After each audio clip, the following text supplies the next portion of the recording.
আসসালামু আলাইকুম। আপনি কি বিকাশ অ্যাপে সেভিংস চালু করেছেন কিন্তু এখন সেটা বন্ধ করতে চান? তাহলে এই ভিডিওটা আপনার জন্য। আজকে দেখাবো খুব সহজে কিভাবে মাত্র ১ মিনিটে বিকাশ সেভিংস ফিচার বন্ধ করবেন। তো চলুন শুরু করা যাক। প্রথমেই আপনারা আপনাদের বিকাশ অ্যাপে চলে যাবেন।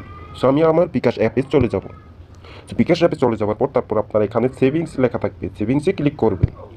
তো সেভিংসে ক্লিক করার পর তারপর আপনারা এখানে দেখতে পারবেন যে সচল মানে সচল চালু আছে ওখানে ক্লিক করবেন। এখানে ক্লিক করার পর তারপর আপনার এখানে শো করবে যে আপনার কী কী ডিপিএস চালু করা আছে। সো আমার একটা আছে ১,০০০ টাকা সাপ্তাহিক একটা চালু করা আছে ১২ মাসের জন্য, এবং ২৫০ টাকা করে আমার সাপ্তাহিক একটা চালু করা আছে ৬ মাসের জন্য। এটা আমি খুলেছি ৫ ফেব্রুয়ারি ২০২৫। তার মানে এটার আপনি যদি সেভিংস বাতিল করতে চান অবশ্যই আপনার সেভিংস চালু করার ৩ মাস হতে হবে, তা না হলে আপনি সেভিংস বাতিল করতে পারবেন না। তারপরে আপনারা এখানে ক্লিক করবেন, আপনি যেটার ৩ মাস হয়েছে ওখানে ক্লিক করবেন। আমি এখানে ক্লিক করলাম। তারপরে আপনারা এখানে দেখতে পারবেন যে আপনার কত কি জমা হয়েছে, কত মুনাফা পাবেন সেটা এখানে লেখা থাকবে। তো আমি এখানে সেভিংস প্ল্যানে এই যে নিচে লেখা আছে যে সেভিংস বাতিল করুন, এখানে ক্লিক করবেন।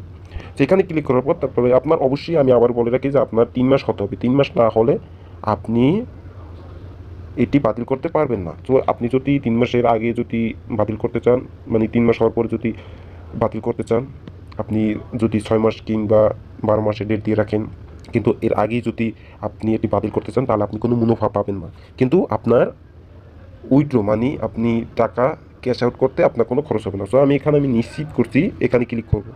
এখানে ক্লিক করার পর তারপর আপনার এখানে একটা পিন দিয়ে দেবেন। সো আমি পিনটি দিয়ে দিই। সো আমার পিন দেওয়া হয়ে গেছে। এখন আমি পিন কনফার্ম করব, এখানে ক্লিক করব। সো তারপর আপনি এখানে সেভিংস বাতিল করতে ট্যাপ করুন, এখানে ক্লিক করবেন।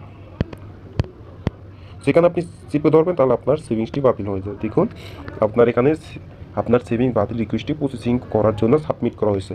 সো এটা আপনার হয়তো ১ ঘন্টার মধ্যে অথবা ১০ মিনিটের মধ্যে আপনার টাকাটি আপনার অ্যাকাউন্টে অ্যাড হয়ে যেতে পারে। সো এখানে আপনার উইথড্র করতে কোনো টাকা খরচ হবে না, এবং আপনার আপনার টাকাটি আপনার বিকাশ অ্যাকাউন্টে যোগ হবে কি, এবং এই টাকাটা আপনার উইথড্র করতে কোনো টাকা লাগবে না। সো ভিডিওটা এই পর্যন্তই। আর আপনারা যদি অন্য কোনো ভিডিও চান কোনো বিষয়ে তাহলে আমাকে জানাতে পারেন, আমি ওই বিষয়ে ভিডিও নিয়ে চলে আসবো। সো সকলকে ধন্যবাদ। ভিডিওটি ভালো লাগলে অবশ্যই চ্যানেলটি সাবস্ক্রাইব করে পাশে থাকা বেল আইকনটি অন করে দেবেন, এবং ভিডিওতে কমেন্ট করবেন যে ভিডিওটি কেমন হয়েছে। সো সকলকে ধন্যবাদ।